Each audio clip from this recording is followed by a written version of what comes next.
Hello दोस्तों, कैसे हो आप सब। आज थोड़ा बैकग्राउंड चेंज है क्योंकि मैंने अभी ब्लॉग चैनल स्टार्ट किया है। यहाँ पे मैंने ब्लॉग शूट किया है।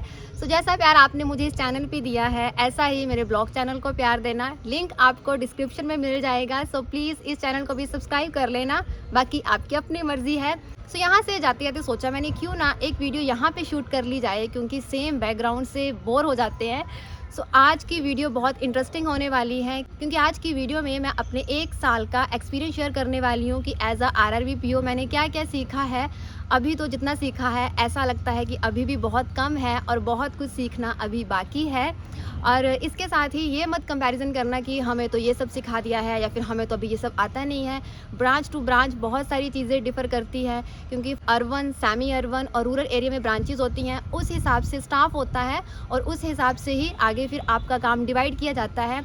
अब मेरी ब्रांच में मैं एज अ सेकंड मैन काम करती हूँ। जिस टाइम क्लर्क सर छुट्टी पे होते हैं मुझे तब भी देखना पड़ता है, और जिस टाइम ब्रांच मैनेजर सर छुट्टी पे होते हैं तब भी मुझे देखना पड़ता है। इस हिसाब से काम उसी हिसाब से डिवाइड होता है जैसे कि स्टाफ होगा। स्टार्ट करते हैं। जब मैंने ज्वाइन किया था सबसे पहले मुझे कैश का काम सिखाया गया था। सभी को कैश का काम सिखाया जाता है, किसी को 2 दिन, 3 दिन, 1 वीक, बट मैंने 20 to 25 डेज़ तक सीखा था। इसका रीज़न ये था कि मुझे सिर्फ सीखना ही नहीं था, जस्ट चीज़ें जाननी ही नहीं थी कि हाँ इस तरीके से डिपॉजिट विड्रॉल होता था। क्योंकि कभी कभी ऐसा होता है क्लर्क सर छुट्टी पे होते हैं तो मुझे सारा कैश का काम देखना पड़ता है, और इन केस कहीं पे फर्स्ट वीक में सर छुट्टी पे चले जाएँ और सारे के सारे रश को मैनेज करना, क्योंकि स्टार्टिंग में बहुत भीड़ होती है, पेंशनर आते हैं। उस हिसाब से सभी को मैनेज करना भी आना चाहिए, क्योंकि ब्रांच मैनेजर सर तो नहीं बैठने वाले थे। इसीलिए फिर मुझे सारे का सारा कैश का काम सिखाया गया। और फिर उसके बाद जब मेरा कैश का काम हो गया, वहाँ पे मैंने डिपॉजिट, विड्रॉल, अदर बैंक से जो चेक्स आते हैं, हमारी ब्रांच में क्लियरिंग सिस्टम नहीं है तो उसे क्लियरेंस के लिए अदर ब्रांच में भेजना, नेफ्ट, आरटीजीएस, ये सारा कुछ मैंने कैश का काम करते करते ही सीख लिया था। और पासबुक प्रिंटिंग, ठीक है, वो भी साथ साथ में सीख जाते हैं। अब इसके बाद जब मैं अपनी सीट पे आ गई तब फिर मेरा काम क्या स्टार्ट हुआ। एक सिर्फ ये काम नहीं होता है कि आपने सब कुछ वेरिफिकेशन ही करनी है, आपको ऐड करना भी आना चाहिए। तो नेफ्ट और आरटीजीएस का ऐसा नहीं है कि आप सिर्फ वेरीफाई करोगे, आपको वहाँ पे ऐड करने का ही पता होना चाहिए। वो आपको सिखा देते हैं, ऐसा नहीं है कि हाँ अलग से कुछ सीखना पड़ेगा। इसके बाद वहाँ आके सबसे पहले मैंने कस्टमर एप्लीकेशन फॉर्म पे जो जो चीज़ें लिखी होती है सब कुछ सीखा। एटीएम इशू करना, एटीएम से रिगार्डिंग कोई भी दिक्कत आ रही है, मोबाइल बैंकिंग नहीं चल रही है, और इसके अलावा चेकबुक इशू करना। इसके अलावा कोई भी कस्टमर आ रहा है, पहले माइनर अकाउंट था, अब वो 18+ हो गया है, तो उसके अकाउंट को अपडेट करना, या फिर किसी ने साइन चेंज करने हैं, आधार कार्ड लिंक करवाना है, पैन कार्ड अकाउंट के साथ लिंक करवाना है। इस तरीके से छोटी छोटी जो भी चीज़ें होती हैं वो सारी सीखी। फिर उसके बाद अकाउंट ओपन में भी आगे टाइप्स आते हैं। सेविंग अकाउंट आता है और ज़ीरो बैलेंस अकाउंट, जिसे जनधन अकाउंट बोलते हैं। इसके अलावा स्टूडेंट अकाउंट और पेंशनर अकाउंट, और इसके अलावा एसएचजी का अकाउंट होता है, करंट अकाउंट होता है। सभी के सभी अकाउंट ओपन करना, बहुत ज़्यादा अलग अलग चीज़ें नहीं होती हैं, थोड़ी थोड़ी चीज़ें चेंज होती हैं। वो आप जब बैंक में आओगे तो डेफिनेटली सीख जाओगे।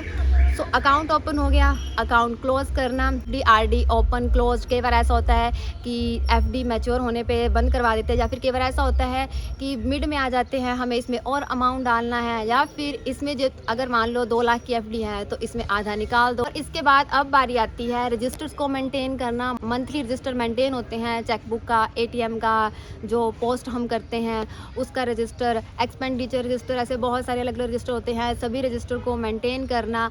अब बात आती है लोन वाली साइड, चलते हैं। अभी लोन की बात करते हैं। लोन में अभी मैंने बहुत कुछ नहीं सीखा है। फर्स्टली स्टार्ट करते हैं। हमारी ब्रांच में ज़्यादातर केसीसी होते हैं, तो मैंने सबसे पहले केसीसी स्टार्टिंग करी है। वैसे मोस्ट ईजीएस्ट और सिक्योर लोन होता है डिमांड लोन, जो एफडी पे मिलता है, बट मैंने सबसे पहले केसीसी सीखा है। केसीसी 2 तरीके का हो गया, एनिमल के लिए मिलता है और इसके साथ ही लैंड के लिए मिलता है। दोनों तरीके से सारा सीख लिया है। इसमें मुझे काफ़ी टाइम लगा।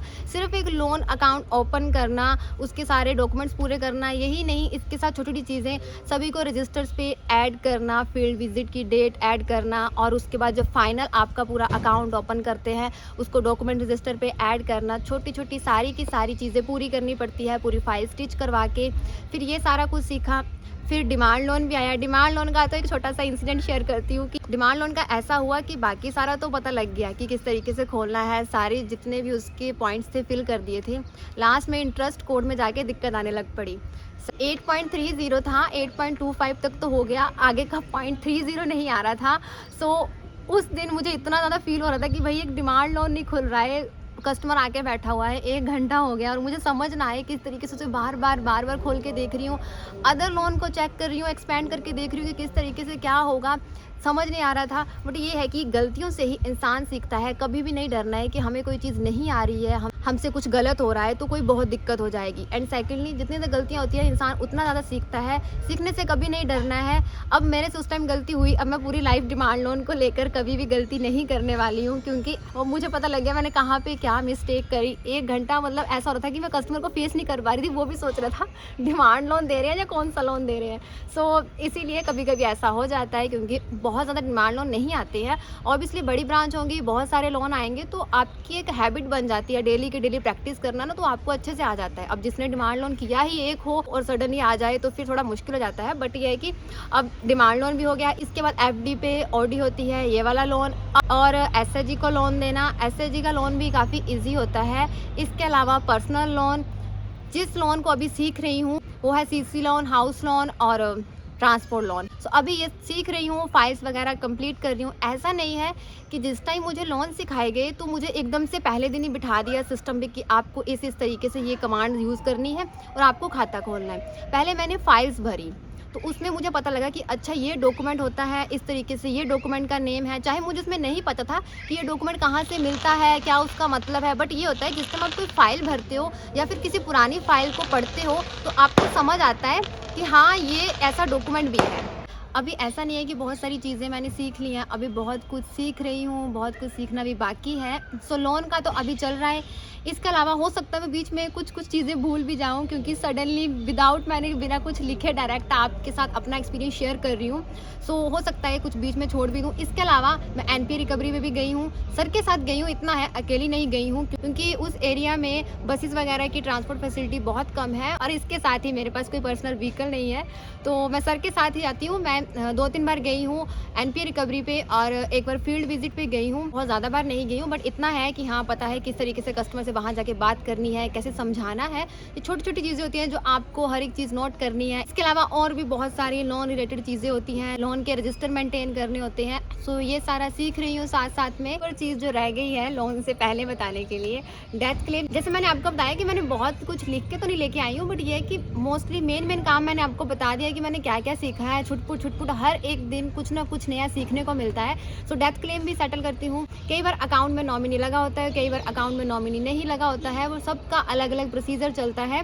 सो हर एक चीज़ बैंक में सिखाई जाती है। ऐसा नहीं है कि आप आओगे या फिर मैंने कुछ ज़्यादा बता दिया है या फिर मैंने कुछ कम बता दिया है। कई बार ऐसा होता है कि किसी को सिर्फ़ और सिर्फ लोन का ही काम सिखाया जाता है, कैश का ज़्यादा नहीं सिखाया जाता, क्योंकि उनकी ब्रांच में ज़्यादा स्टाफ होता है और इसके साथ ही वहाँ पे अगर 2 क्लर्क होंगे तो ऑब्वियसली एक छुट्टी पे जाएगा तो दूसरा मैनेज कर लेगा। बट हमारे में ऐसा है, अगर एक छुट्टी पे जाएगा तो मुझे ही कैश का काम देखना पड़ेगा। सो इसलिए तो मुझे कैश का काम सीखना पड़ा। और कई बार ऐसा होता है कि ऑफिसर्स भी ब्रांच में ज़्यादा होते हैं, तो आपको सिर्फ और सिर्फ लोन ऑफिसर बनाया जाता है, तो सिर्फ लोन को देखेंगे या फिर कुछ एनपीए रिकवरी करते हैं। सो इस तरीके से सबका काम अलग अलग डिवाइड हो जाता है।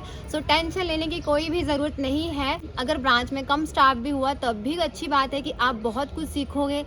अगर ब्रांच में ज़्यादा स्टाफ हो तब भी कोई बात नहीं, आपको जो काम दिया जाएगा वो आप बहुत अच्छे से सीख लोगे, बिल्कुल उसमें एक्सपर्ट हो जाओगे और भी बहुत सारी चीज़ें आप सीखते रहोगे। ऐसा नहीं है कि अगर क्लर्क हो तो सिर्फ क्लर्क तक ही सीमित रहोगे, उतना ही काम करोगे। इवन जो हमारे क्लर्क सर हैं उनको पीओ लेवल का भी काफ़ी हद तक काम आता है, काफ़ी चीज़ें सीख ली जाती हैं। ऐसा नहीं होता है कि आपकी बाउंड्री है, आपको उससे ज़्यादा काम नहीं सीखना है, सिखाया जाता है, ज़रूरत पड़ती है, ठीक है। सब मिल बांट के ही काम करते हैं।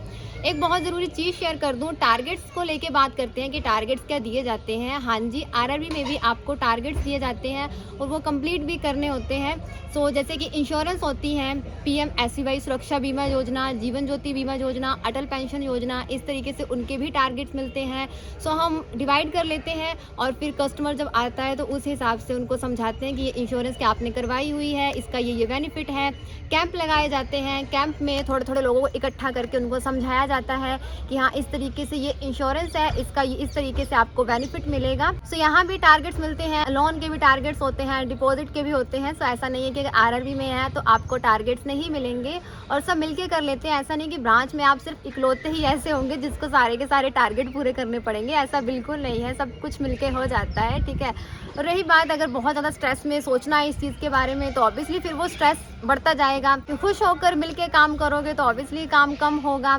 बाकी अप्स एंड डाउन तो लाइफ के पार्ट हैं, सो ये सब तो चलता रहता है। सो पॉजिटिव रहो, अच्छे से प्रिपरेशन करो। अगर मन बना लिया है इस लाइन में आने का तो डेफिनेटली अच्छे से प्रिपरेशन करो, एग्ज़ाम दो। बाद का बाद में देखना, नहीं आपको सही लगी ये लाइन तो आप किसी और एग्ज़ाम के लिए प्रिपरेशन कर लेना, आपको कोई रोक के तो रखेगा नहीं है। आप पे डिपेंड है आप जॉब के साथ कितनी प्रिपरेशन कर सकते हो किसी अदर एग्ज़ाम की। जाने से पहले अब एक छोटा सा काम करते हुए ज़रूर जाना, नॉन सब्सक्राइब कम हो जाओ, सब्सक्राइब ज़्यादा हो जाओ, ठीक है। तो प्लीज़ सब्सक्राइब कर लेना ताकि मेरी हर एक आने वाली वीडियो की आपको नोटिफिकेशन मिलती रहे। अब मैं जितना हो सके आपको आरआरबी की रिगार्डिंग वीडियो शेयर करूँगी बहुत जल्दी। आप सबके साथ मैं अपना रूम टूर शेयर करने वाली हूँ, तो आप वो भी ज़रूर देखना। आई होप कि आपको ये वीडियो अच्छी लगी होगी। जाने से पहले वीडियो को लाइक कर देना और जो भी आपका डाउट हो कमेंट सेक्शन में कमेंट कर देना। Thank you so much for watching this video.